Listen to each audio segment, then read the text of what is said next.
Ganeshkumar sir, நான் அந்த திருவாரூர் காந்திட்ட போகிறேன். இப்போதைக்கு பாட்டாளி மக்கள் கட்சி எம்பியை ராஜினாமா பண்ணணும்னு காங்கிரஸ் சொல்கிறாங்க, காங்கிரஸ் எம்பி ராஜினாமா பண்ணணும்னு பாமக சொல்லுது. இந்த பிரச்சனையில் எதுக்கு பாட்டாளி மக்கள் கட்சியை காங்கிரஸ் மாநில தலைவர் இவ்வளவு கடுமையாக கண்டிப்பதற்கும் அந்த அவரை அந்த பாரதிய ஜனதா கூட்டணியிலிருந்து அவரை விலகி இங்கே கூப்பிட்டுறோன்னு நினைக்கிறாங்களா, இல்லைன்னா பாமக ஒருவேளை தாவேகா கூட்டணி பக்கம் வரணும் அப்படிங்கிற நோக்கத்தில் சொல்கிறாரா, என்ன எதற்கான சொல்கிறாரு? அப்படி இல்லை, அவருக்கு வேற எந்த இஷ்யூ எடுத்தாலும் பத்திரிகையில் செய்தி வராது. பத்திரிகையில் ஒரு செய்தி, அவர் மாநில தலைவரான பிறகு ஒரு செய்தி வரணும் பத்திரிகையில். அப்போ என்ன சொன்னால் செய்தி வரும்னு யோசனை பண்ணுறாரு. யோசனை பண்ணி வரலாறே தெரியாம ஒரு விஷயத்த பேசுறது. இல்ல, அவங்க காங்கிரஸ் பொது பாஜகவை தான் அந்த மாதிரி. ஏங்க, நான் என்ன சொல்றேன்னா, இப்ப இந்த தண்ணியை எடுத்து உங்கள்கிட்ட கொடுக்கறதுக்கு எனக்கு அதிகாரம் இருக்கும் போது நம்ம ஏன் ரெண்டு பேரும் சண்டை போட்டுக்கணும்னு கேட்கிறேன். அவர் காங்கிரஸ் முதலமைச்சர் சிவகுமார் நினைச்சா நாளைக்கு காலையில் தண்ணியை திறந்து விட்டுறலாம். அவர் தண்ணி திறக்கிறதுக்கும் ஒரு பெரிய நான் இண்டிவிஜுவலா திறக்கணும்னு சொல்ல அங்க எல்லா கட்சியும் அனைத்து கட்சி கூட்டம் சண்டையை கூட்டியிருக்கிறாங்க. அவங்க மேகதாது விவகாரம் தொடர்பாக தண்ணி திறப்பு அவங்க எப்ப பார்த்தாலுமே அனைத்து கட்சி கூட்டத்தை கூட்டுவாங்க. அப்புறம் அந்த கூட்டத்தில் என்ன முடிவு பண்றாங்கன்னா, இது வரைக்கும் தண்ணி தமிழ்நாட்டுக்கு திறந்து விடுங்கன்னு அந்த கூட்டத்தில் என்னைக்குமே முடிவு பண்ணது கிடையாது. அனைத்து கட்சி கூட்டம் எனக்கு தெரிஞ்சு பல ஆண்டுகளா கூட்டிகிட்டு இருக்காங்க. கர்நாடகாவில் ஒரு ட்ரிப் கூட நம்மள்ட்ட உபரியா தண்ணி இருக்காங்க, உபரி தண்ணீரை கூட திறக்க மாட்டாங்க. அவங்க தண்ணி திறக்கூடாதுங்களா ஒத்துமையா இருக்காங்க. நடுவர்மன்ற அமைக்கையில பழக்க ஒவ்வொரு கட்சி ஒவ்வொரு நிலைப்பாடு. இங்கே நீங்க அனைத்து கட்சி கூட்டம் போட்டீங்கன்னா அதான் நம்மளுக்கு தண்ணி வேணும்னு தான் தீர்மானம் போடுவாங்க. இல்ல, இங்கே அனைத்து கட்சி கூட்டம் போட்டீங்கன்னா நம்மளுக்கு தண்ணி வேணும்னு அவன் அனைத்து கட்சி கூட்டம் போட்டு அங்க தண்ணி வேணாம்னு கொடுக்க மாட்டோம். இதுதான் நடுவர்மன்றத்தில் காந்தி சார் உங்களோட நிலைப்பாடு என்ன? புதிய நடுவர்மன்றம் அமைக்க வேண்டும், மேகதாது கணக்கு. நான் என்ன சொல்றேன்னா, அதான் சொல்றேன்ல, ஒரு ட்ரிப்பு கண்டெம்ட் ஆஃப் கோர்ட்டுன்னு போட்டு இப்ப சுப்ரீம் கோர்ட் சொல்றத ஒண்ணு கேட்கவே இல்லை ஒரு மாநில அரசுங்கன்னா, சாதாரணமா ஒரு அமைச்சருக்கு ஒரு அமைச்சரா இருக்கிறாரு, அவர் இண்டிவிஜுவல் கேஸுக்கெல்லாம் அவரை நீங்க கோர்ட்டு சொல்றத கேட்கலாம், அவமதிப்பு அளவுக்கு போடுறீங்க, உள்ளதுக்கு போடுறீங்கல்ல.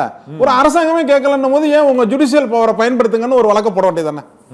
இப்ப மாநில அரசு அடுத்த ஆட்சிக்கு நமக்கு சிக்கலாயிருக்கும். அது எந்த கட்சியா இருந்தாலும் இப்ப இருக்கிற கட்சி எந்த கட்சி அதை செய்யலையோ அந்த கட்சி அந்த எந்த ஆட்சி இருக்குதோ அந்த ஆட்சியை எப்ப நடுவர் மன்ற தீர்ப்பை நீங்க கேட்கலன்னா உங்க பேர்ல கண்டெம்ட் ஆஃப் கோர்ட் போட்டு உங்களை டிஸ்மிஸ் பண்ணும். முதலமைச்சர் முதல்ல டிஸ்மிஸ் பண்ணுங்க, ஆட்சியே வேணாம்.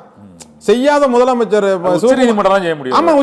உச்சநீதிமன்றம் சிவகுமார் நீ திறக்கல இல்ல, நீ ஒழுங்காற்று குழு சொல்றதை கேட்க மாட்டேறில்ல, நடுவர் மன்ற தீர்ப்பை மதிக்க மாட்டேறில்ல, ஒரு 8 கோடி தமிழர்களுடைய தண்ணி வாழ்வாதாரத்தை நீ மதிக்கல. இன்னொன்னு விஷயங்க, நிறைய பேருக்கு ஒரு புரிதல் கிடையாது. மேட்டூர்ல இருந்து வர்ற தண்ணி காவேரிக்கு நம்ம கடைமடை பகுதி தஞ்சை மாவட்டம் காவேரி டெல்டா மட்டும்தான் பயன்பெறுதுன்னு நினைச்சிட்டு இருக்காங்க. சென்னையில குடிக்கிற தண்ணியும் காவேரி தண்ணி தெரியுமா உங்களுக்கு? வீராணத்திலிருந்து வருதுங்கிறீங்களா? புதிய வீராண திட்டம் ஜெயலலிதா அம்மையார் போட்டாருங்கல்ல, அந்த திட்டத்தின்படி புதிய வீராணம் நம்ம வீராணத்துல இருந்து இங்க வருது. சென்னைக்கு வீராணத்துக்கு வர்ற தண்ணி மேட்டூரினுடைய உபரி தண்ணி தான் வீராணத்துக்கு வருது. சென்னையில நம்ம குடிக்கிற தண்ணியினுடைய 20% தண்ணி நம்ம அதை நம்பிதான் இருக்கோம், காவேரியை நம்பி இருக்கோம். அப்ப ஒட்டுமொத்த தமிழ்நாட்டுக்கு முழுவதும் தண்ணி தேவைப்படக்கூடிய ஒரு வாழ்வாதார பிரச்சனை, 8 கோடி பிரச்சனை. இந்த பிரச்சனை மேல நீங்க தொடர்ச்சியா நீங்க உங்க சட்டத்தை மதிக்கலன்னும் போது உங்களை டிஸ்மிஸ் பண்றேன் அப்படின்னா அந்த முதலமைச்சரை மட்டும் சிவகுமாரை மட்டும் டிஸ்மிஸ் பண்ணா ஒரு தீர்வு வந்துடும். அடுத்தது வர்ற முதலமைச்சர் என்ன பண்ணுவாங்கன்னா, அப்ப நீங்க சட்டத்தையே மதிக்காத ஒரு மாநிலமா இருப்பீங்களாங்க, அப்படி வருதுல்ல. நீங்க ஒரு 1/4 நூற்றாண்டு காலமா இதே ஒரு ட்ரிப் சாட்டையை சுப்ரீம் கோர்ட் எடுத்துச்சுன்னா அது ஒழுங்காயிடும் சார். அதுக்கு பிறகு இந்த மாதிரியான நதிநீர் பிரச்சனை எல்லாம் வருது பாருங்க, இதை பூரா மத்திய அரசாங்கத்தினுடைய கட்டுப்பாட்டில் கொண்டு போயிடணும். மாநில அரசாங்க கட்டுப்பாட்டிலே அணைகள் இருக்க கூடாது. இந்த அணைகள் மத்திய அரசு மாநில அரசாங்க கட்டுப்பாட்டில் இருக்கிறதுனால இரு மாநிலத்தில் வருதுன்னு வச்சுங்களேன். ஒரு அணை இரு மாநிலத்தில் சேர்ந்து வர்ற ஒரு டேம் இருந்துச்சுன்னா அது மத்திய அரசாங்க கட்டுப்பாட்டில் இருக்கணும் சார். ஏன்னா இப்ப இதே பிரச்சனையை தானே பல இடத்துல வருவாங்க. இப்ப நம்ம மாநிலம் இந்த பிரச்சனை இல்லையே, பல மாநிலங்கள்ல சார், ஆந்திராவிலேயோ இது நம்ம தமிழ்நாட்டுக்கிட்டே இருந்தது தானே சார். இதுவே நம்ம தமிழ்நாட்டுக்கிட்டே இருந்தது தானே சார் ஒரு காலத்துல. நம்மளுடைய மாநிலங்கள் பிரிக்கும் பொழுது நம்மளை கையை விட்டு போயிடுச்சு, அவ்வளவுதான். அதனால இப்ப இது மாதிரியான விஷயங்கள் இருக்கு பாத்தீங்களா. இந்த விஷயங்கள்ல ஒன்று மத்திய அரசாங்கம் அவங்க கண்ட்ரோலில் எடுத்துடணும். ஒரு 2 மாநிலத்துக்கு இடையில ஒரு டேம் இருக்கு, அந்த தண்ணி வாழ்வாதாரம் எடுக்கணும். இல்லையா அந்த மாநில அரசாங்கம் சட்டத்தை மதிக்கலையா, சட்டத்தை மதிக்கலன்னா என்ன தண்டனை? முதலமைச்சராக இருந்த ஜெயலலிதா அம்மையார் என்ன பண்ணாங்க? தண்டனை கொடுத்தாங்கல்ல, முதலமைச்சரை ரிசைன் பண்ணிட்டு உள்ள போற மாதிரி இருந்துச்சுல. நீங்க அந்த மாதிரி ஒரு முடிவை எடுங்கன்றேன். ஒரு மாநிலத்தை வஞ்சிக்கும் பொழுது அரசியல் ரீதியா எடுக்க முடியாது. ஆமா, அரசியல் ரீதியா எடுத்தா பிரயோஜனமே இல்லையா? கணேஷ்குமார் சார், நான் இப்போ அவர் அரசியல் ரீதியான பிரச்சனை தான் அதுக்கு காரணம், அந்த பிரச்சனை கூட மூல காரணம்னு ஒன்று சொல்றாரு. இங்கேயே இந்த அரசியல் ரீதியாக கூட்டணிகளில் மாற்றம் வரணும் அப்படிங்கிற ஒரு வியூகத்தில் தான் மாணிக்கம் தாகூர் நேரடியாக பாமக தலைவர் அன்புமணிக்கு ஒரு மறைமுகமாக இப்படி சண்டை போட்டு ஒரு அழைப்பு போட்டு கொடுத்துருக்கிறாரோ, அணி மாறுவதற்கான வியூகம் தான் நினைக்கிறீங்களா? அப்படின்னு கூட்டணி என்பது இல்லை, கூட்டணி என்பது தேர்தல் நேரத்தில் முடிவு செய்யக்கூடிய ஒரு விஷயம்தான். அதையும் தாண்டி இருக்கக்கூடிய விஷயங்கள் பொறுத்த வரைக்கும் ஒவ்வொரு சம்பவத்தின் அடிப்படையில் அங்கங்க டெசிஷனை அவங்கவுங்க எடுத்துட்டு இருப்பாங்க. இதை பொறுத்த வரைக்கும் மாணிக்கம் தாகூர் தேவையில்லாம இந்த விஷயத்தை, ஒன்றாக இருக்கின்ற தமிழகத்தை பிளவுபடுத்துகின்ற வேலையை தான் இவர் செய்யறாரு. ஏன்னா அவருடைய ஸ்டேட்மெண்ட்டே அவர் ஆரம்பிக்கும் பொழுதே அப்படிதான் ஆரம்பிக்கிறார். நாங்க கேட்டது ராகுல் காந்தி அவர்களை கேள்வி, அதற்கு அவர் சொல்லும் போது பதில் சொல்லும் போது என்ன சொல்லி ஆரம்பிக்கிறாரு? ஒட்டுமொத்தமா நாங்க பாமக எங்களை தொட்டா நாங்க அடிப்போம், நாங்க இது பண்ணுவோம் அப்படின்னா என்ன விஷயம்னு புரியல. பாட்டாளி மக்கள் கட்சியோட வரலாறு அவருக்கு தெரிஞ்சா திரும்பி பார்க்கணும். ஒட்டுமொத்தமாக நாங்க என்ன காந்தி வழி வந்தவர்களா? ஒரு கண்ணத்தில் அடிச்சா இன்னொரு கண்ணத்தை காட்டுறதுக்கு நாங்க நேதாஜி சுபாஷ் சந்திர போஸ் வழியில வந்தவங்க. ஒட்டுமொத்தமாக எங்களுடைய வரலாறே அப்படிப்பட்ட வரலாறு தான். உங்களுடைய இந்த அச்சுறுத்தலுக்கெல்லாம் நாங்க மிரள்ற ஆளும் கிடையாது. எங்களுடைய நடவடிக்கை, எங்களுடைய டெசிஷன் தெளிவா இருக்கும். அதுதான் மருத்துவர் அன்புமணி ராமதாஸ் சொன்னார். நாங்க தனியா நின்று எங்க வலிமையை நிரூபிச்சிருக்கிறோம்.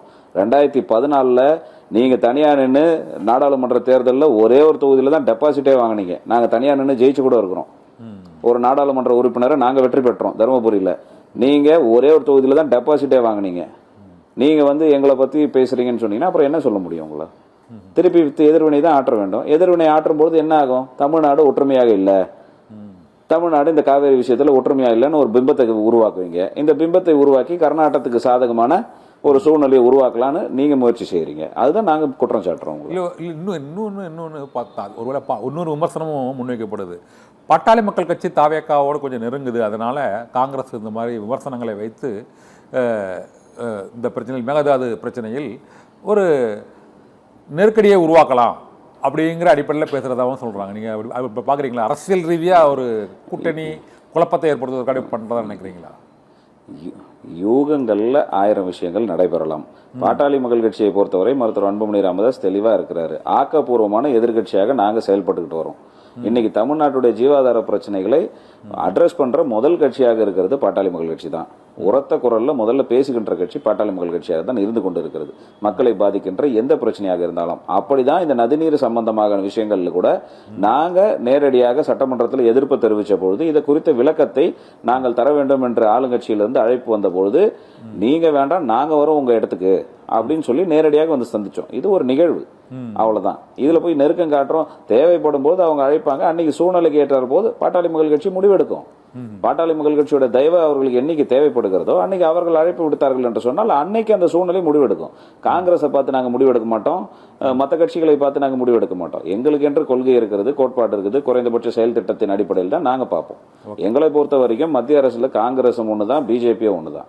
ஓகே ஓகே கணேஷ், நிறைய கருத்தா எடுத்துக்கிறாங்க. நிறைவா உங்களோட கருத்து சொல்லுங்க.